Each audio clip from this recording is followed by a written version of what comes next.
Kita sudah sampai di tempat gentongan, di mana kita harus memukul gentongan ini 3 kali untuk memberitahukan kepada uh, penghuni desa adat Wairebo, khusus karena di sini nggak ada jaringan. Setiap tamu yang datang berkunjung ke tempat ini nggak bisa reservasi, nggak, ya karena memang nggak ada jaringan, nggak bisa di booking. Ya, setiap tamu yang datang ke sini selalu datang langsung, berkunjung langsung.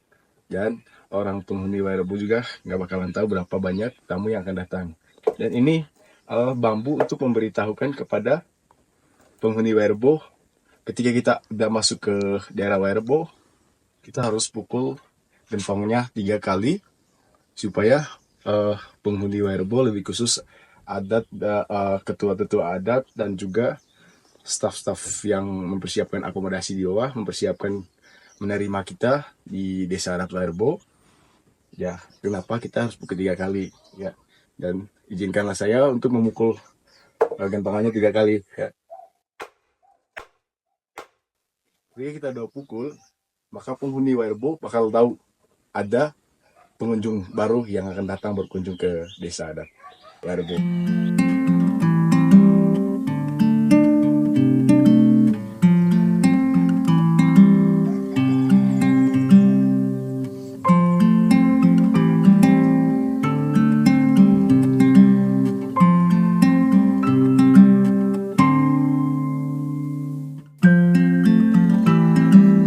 Nama saya, nama lengkapnya itu Vitalis Haman. Ya, jabatan saya di sini atau saya selaku ketua adat di sini, Wairebo. Jadi leluhur yang pertama di sini di Wairebo sini namanya itu Maro. Maro ya, orang pertama di sini. Dia yang dapat pertama tempat ini. Sebetulnya ini bukan desa, ini kampung sebenarnya. Selain di sini dusun ya. Jadi kampung Wairebo ini kenal pariwisatanya itu paling pertama itu tahun 2007, sah menjadi pariwisata tahun 2012, disahkan oleh UNESCO itu tahun 2012 ya, betul ya. Kalau untuk porsen daripada aslinya itu ya tidak ada pengaruh dengan pariwisatanya. Ya, pariwisatanya itu tetap berjalan sama dengan adat istiadat di sini. Jadi tidak merusak begitu maksudnya. Terima kasih banyak.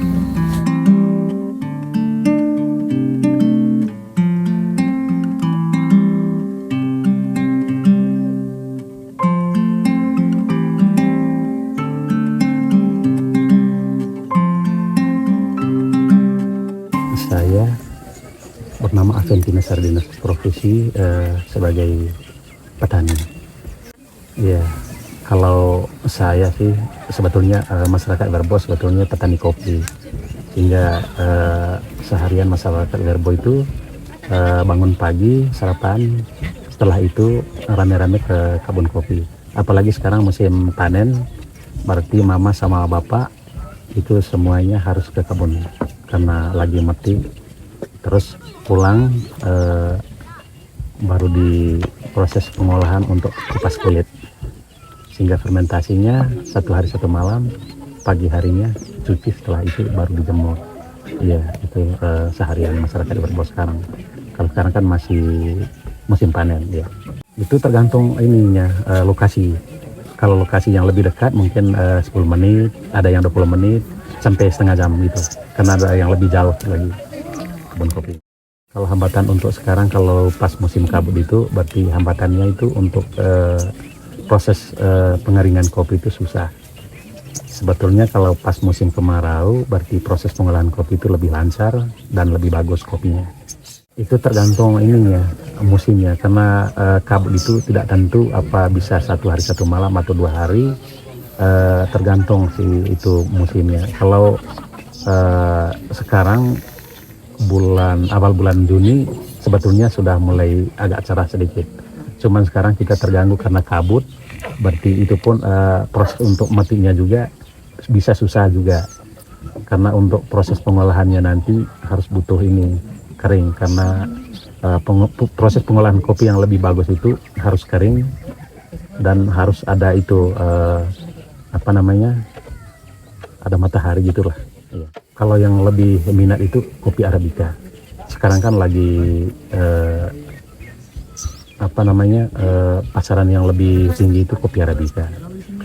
Kalau kopi Robustanya memang ada juga yang pencinta kopi Robusta, cuman untuk pasar dunia itu belum standar itu. Kalau Arabicanya sudah bahasa Manggarai. Nggak ada kendala sebetulnya, cuman kita sih seberapa kemampuan kita untuk berbahasa Indonesia untuk berkomunikasi sama wisatawan gitu. Kalau untuk bahasa Inggris mungkin ada berapa orang saja yang tamat itu.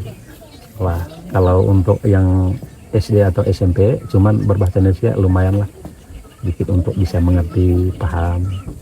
Kalau untuk bahasa yang lebih itu enggak tuh, kalau saya sudah itu sedikit lah. Belum. Iya, karena saya kan tamat SD.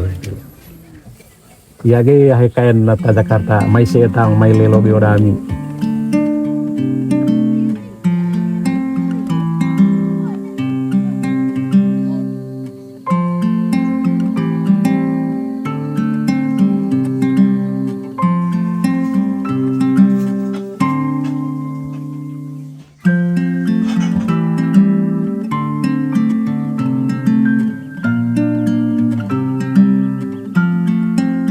Usia Kampung Warbo sudah 1200 tahun, tapi untuk tahunnya dulu kita tidak tahu pasti start tahun berapa dulu. Ya, tapi sebelum mereka masuk wilayah Daratan Flores, dulu mereka datang satu tempat di daerah Sulawesi sana, namanya itu daerah Goa. Ya, istilahnya prinsip mereka sih dulu istilahnya hidup berpindah-pindah, mereka prasarana dengan tempat lain, sehingga masuk Daratan Flores mereka dulu mungkin belasan tempat yang mereka telusuri saat itu. Dan tempat terakhir yang mereka datang itu di sini. Akhirnya mereka bersepakat untuk kembali lagi ke sini. Dan bukan langsung di tempat ini sih waktu itu, tapi ada kapasitas tanah datar yang datar di atas itu, kebetulan kapasitasnya untuk bikin rumah itu hanya satu rumah saja. Terus di sanalah mereka dapat ilham.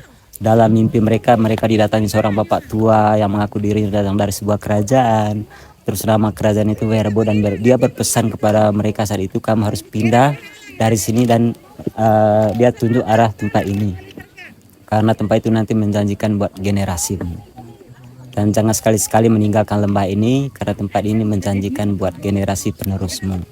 Dan jangan lupa kasih nama tempat ini nanti Werbo, karena saya datang dari sebuah kerajaan yang nama itu Werbo, dan keberadaan kerajaan itu di arah utara sana.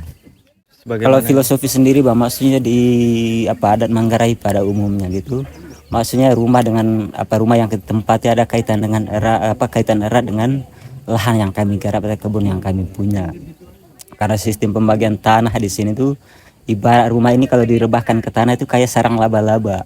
Kalau kita teliti di bagian dalam itu tadi ada buku namanya, buku rumah, ada bambu, antara bambu itu kayak sarang laba-laba kalau direbah ke tanah gitu. Sehingga sistem pembagian tanah di Manggarai pada umumnya sistemnya bagi pakai lodok. Lodok itu istilahnya asnya. Kalau di rumah itu ada tiang utama. Di situlah pusat pembagiannya. Maksudnya di sana kita menilai bahwa di sana itu ada kebijaksanaan yang luar biasa dari ketua Teno, yang bagian tanah. Mereka yang berhak untuk membagi tanah apa segala macam tapi tetap yang di atas mereka itu level itu tua adat sendiri.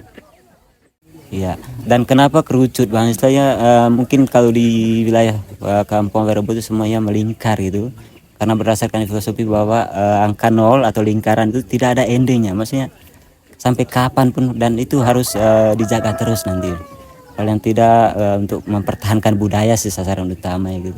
Maksudnya tidak ada waktu nanti yang menyekat atau membatasi untuk menjaga atau melestarikan budaya yang ada di Kampung Werbo. Kalau proses pembangunan sendiri mungkin butuh 2 waktu sampai 3 bulan, karena laki-laki di sini kita bekerja sama atau bergotong royong gitu. Tapi proses pengadaan material itu yang butuh waktu lama, bisa 1 sampai setengah tahun. Karena kita harus datangi hutan dulu, kita cari kayu yang menurut kami itu paling bagus, dan kita bikin sembeli atau apa dulu, bikin bahan korban, kita memohon izin kepada roh yang ada di sini. Kalau pembangunan rumah ini sendiri mungkin sejak dari dulu gitu. Kalau jadinya mungkin generasi yang kedua lah masuk. Kalau di Werebo sendiri udah masuk generasi yang ke-20 di sini, dan kita hitung per satu generasi itu 60 tahun, sehingga kita ambil rata-rata dari 1200 tahun itu, karena kita ambil rata-rata 60 tahun, 20 kali 60 tahun berarti 1200 tahun kurang lebih. Mungkin untuk pengaruh sih Bang, sejauh ini sih belum gitu, dan kami juga berharap maksudnya pada pengaruh dalam hal negatif sih, maksudnya jangan sampai terjadi gitu. Tapi mungkin juga istilahnya itu PR besar buat generasi kami ke depannya, untuk mempertahankan budaya yang ada atau melestarikan adat istiadat yang ada di sini gitu. Jangan sampai terpengaruh dengan modernisasi yang datang dari luar gitu. Kalau di sini sistem pengelolaan pariwisata itu ada lembaga khusus yang menangani itu semua. Maksudnya itu berkat hasil keputusan masyarakat Werebo pada umumnya. Kalau nama lembaganya Lembaga Pelestarian Budaya Werebo, ya, Lembaga Pelestarian Budaya Werebo atau LPBW singkatannya. Untuk campur tangan sih tidak, ya, maksudnya tidak ada campur tangan langsung dari pihak pemerintah gitu. Karena ini kan basis budaya gitu. Karena tugas untuk mempertahankan atau melestarikan tetap kembali kepada orang lokal, bukan pihak lain lah selain orang Werebo tentunya. Ya sangat apresiasi pada tentunya Bang. Maksudnya gini Bang, ya istilahnya 2007 kan tempat ini dibuka untuk umum atau dijadikan objek pariwisata, yang pada dasarnya kami dulu kita tidak paham, orang tua kami, saudara kami di Werebo tidak paham apa itu pariwisata gitu. Tapi beriring dengan waktu, mungkin roh yang ada di sini atau Tuhan sendiri yang mengasihi kami lebih atau apa, karena itu kan persepsi atau penilaian dari luar bahwa kampung ini memiliki kelebihan entah dari alam ataupun budaya yang ada dengan konstruksi bangunan yang ada, sehingga banyak LSM atau NGO yang mendampingi kami di sini. Kalau yang paling banyak di sini itu kopi sih. Kopi aja. Ada sih tanaman di luar, tanaman kopi juga, ada kayu manis, terus ada vanila juga. Mungkin itu aja sih yang menonjol gitu. Tapi yang paling banyak tetap kopi yang tadi produk andalan Werebo. Karena gini Mbak, istilahnya sebelum 2007 dulu masyarakat Werebo itu mengandalkan segala sesuatu untuk memperolehnya itu dari kopi sih. Maksudnya produksi paling banyak di sini itu kopi. Ya sebelum 2007 kita mengandalkan segala sesuatu yang dibutuhkan untuk memenuhinya, itu semuanya kita mengandalkan kopi. Tapi berkat Kampung Werebo dijadikan objek wisata, sekarang kita memiliki dua jalan gitu. Ya dari kopi masih dan dari pariwisata tentunya.